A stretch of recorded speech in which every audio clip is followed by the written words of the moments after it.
Hello, everyone. The date is the 20th of June 2025.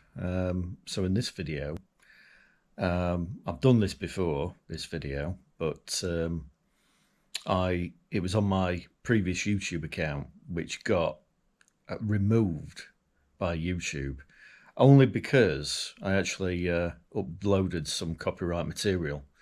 And I wasn't aware at the time that uploading copyright material could actually get your YouTube account completely removed. My assumption was that if YouTube had a problem with any of my videos, they would just take them down. Unfortunately, they took the entire channel down. So I'm recording this again.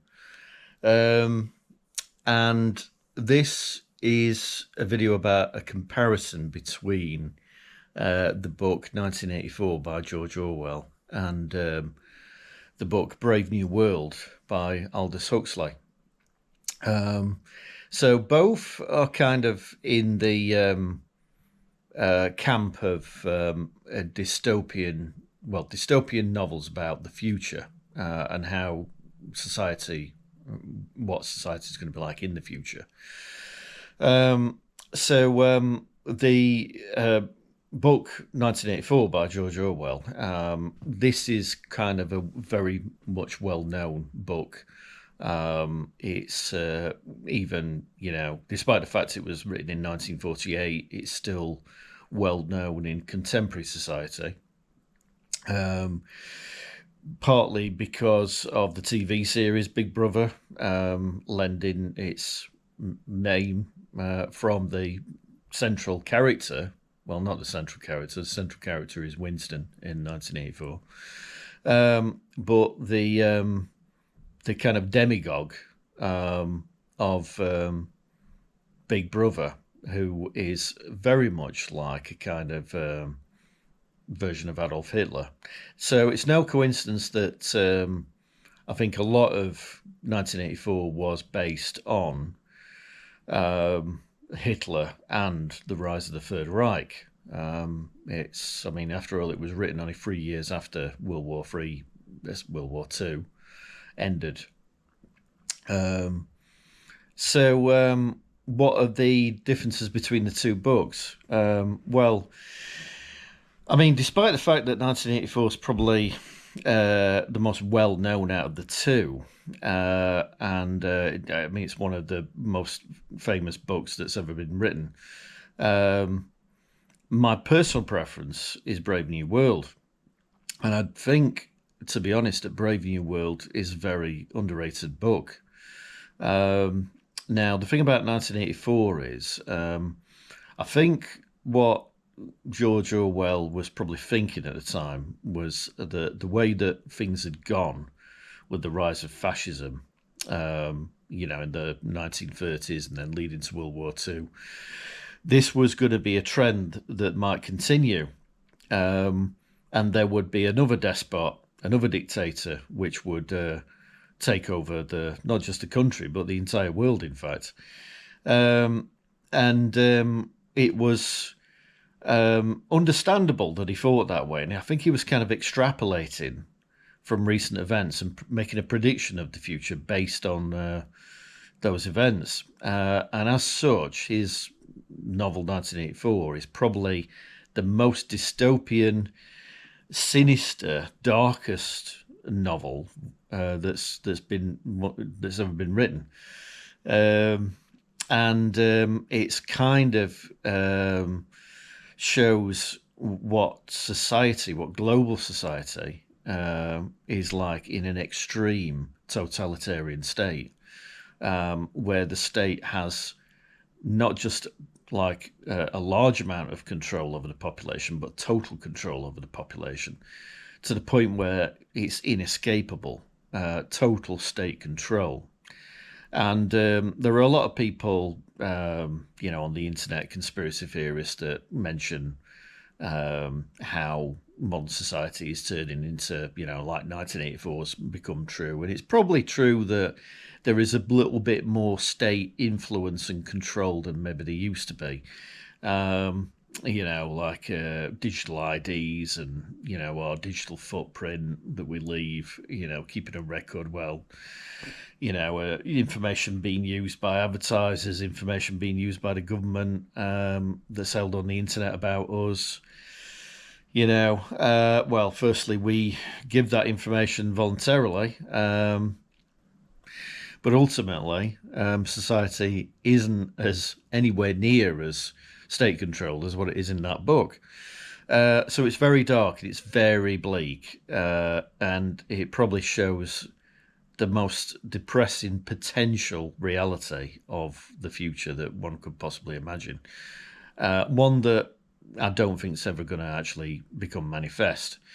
Now, Brave New World, on the other hand, whilst it's described as a dystopian novel, it's actually more like the reality of the life that we find ourselves in today, which is partly dystopian and part utopian.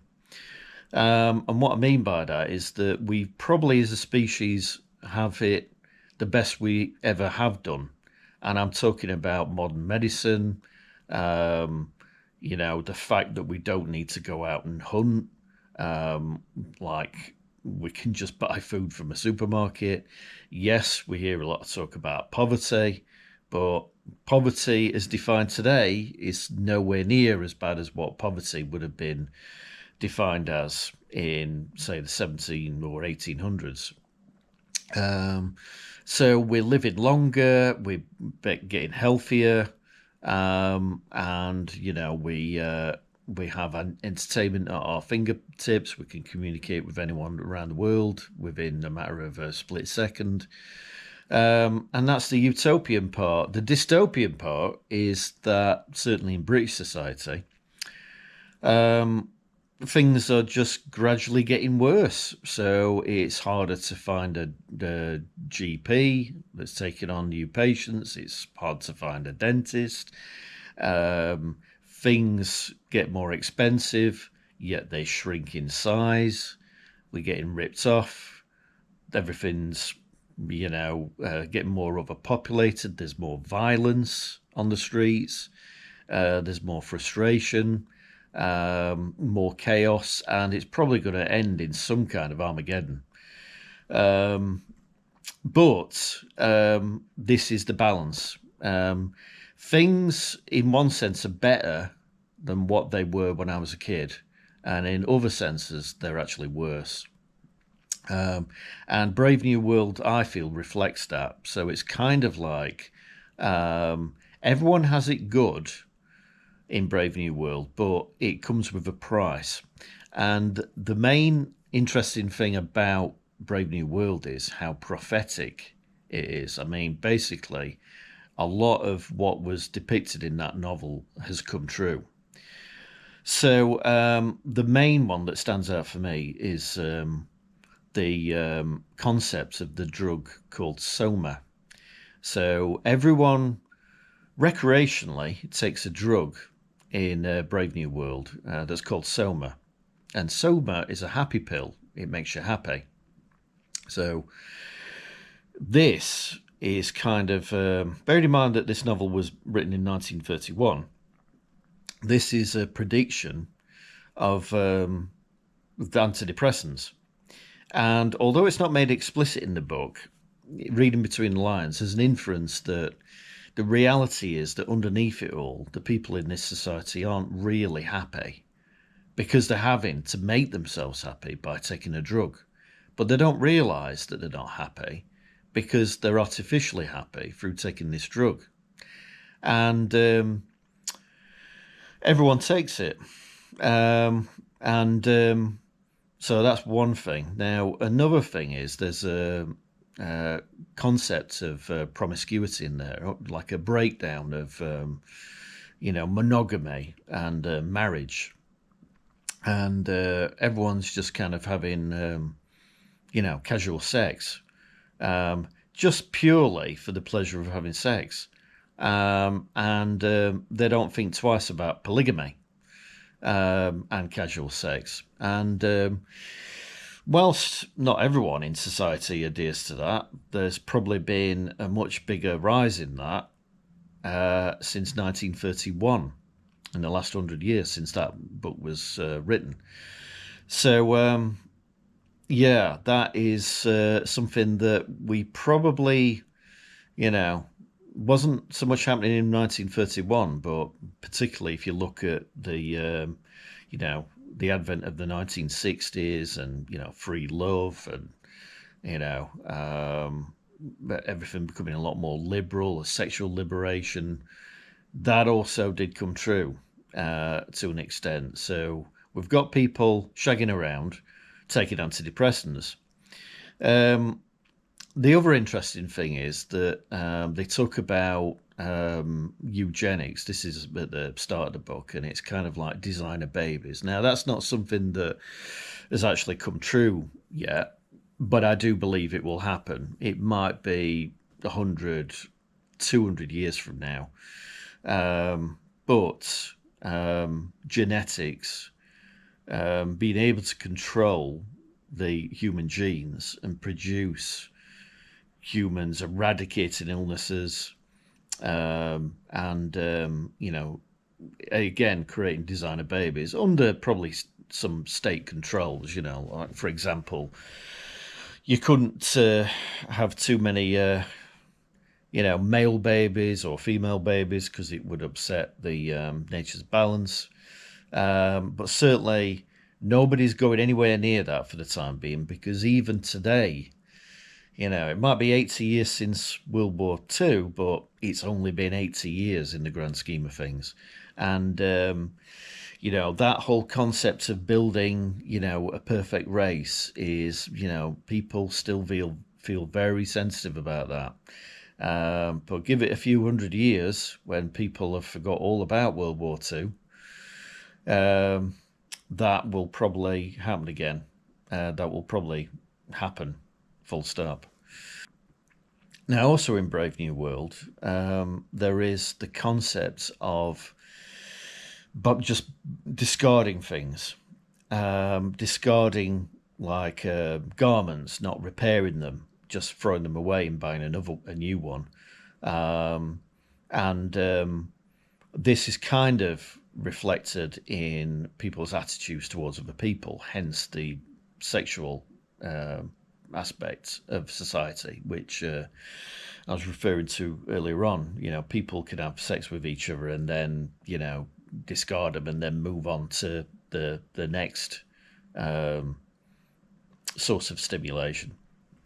So it's a bit of a throwaway society, which again is kind of how we've become. People kind of get bored and more, more impatient with the rise of the internet and social media. They want instant gratification, and they're not prepared to get anything repaired anymore, or it's just a straight upgrade or replacement. And in addition, in Brave New World, there is a character called the Savage. Now, the Savage is someone he lives in a small community, I believe, right on the outskirts of the city, and the trappings of modern society have missed the Savage, and he is basically like how people used to be in the past. He is a throwback. Bearing in mind that this book's set in the future, of course. He's a throwback to how society probably was when Aldous Huxley wrote the book. And everyone's fascinated by this guy in Brave New World. And they just like, it's like a window into times gone past. And again, it's not made explicit in the book, but there's almost an inference that in that book, the reason why everyone is so obsessed with the Savage is because ultimately, deep down, that is who they are. They lead a more natural, less superficial, less vacuous lifestyle. The Savage and other members of his community. And deep down, that's what the people of the modern society in which this book depicts, that's what they want. They just don't realise it because it's their depression has been masked by Soma. And the thing about Soma, and indeed antidepressants, is it could be argued that often depression is, rather than being an abnormal reaction to a normal society, it's a normal reaction to an abnormal society. And when I say abnormal, I mean that we have got out of touch with our natural selves and our natural patterns, the patterns that we evolved to. And I'm talking about living in small communities, hunting and gathering, having one partner, rearing children, and up until very recently, like in the last, up until about the Industrial Revolution, that's what we were doing. So ultimately, yeah, everyone deep down in this society, in Brave New World, is unhappy. They just don't realise it. And similarly, there's a lot of people in our society who probably, are depressed, not sure why, believe it's something abnormal, like an illness, and then take antidepressants for it. So a lot of things depicted in Brave New World have come true. And what I think, even though it's not as famous a book as 1984, what sets it apart from 1984, what makes it more interesting for me, is the fact that 1984 was written in 1948, and it depicts life in 1984, which turned out to be nothing like it was in reality. Totally deviated from the reality. Whereas Brave New World, which was written even earlier, 1931, accurately predicted a lot of the changes which would happen in society. So that's why I felt like doing a comparison of the two, because despite the fact that, as I say, they're both described as dystopian novels, I think Brave New World depicts more of, is more of a prophecy than what 1984 was. So, yeah, that's what I think. Feel free to let me know what you think in the comments section, and I'll see you on the next video.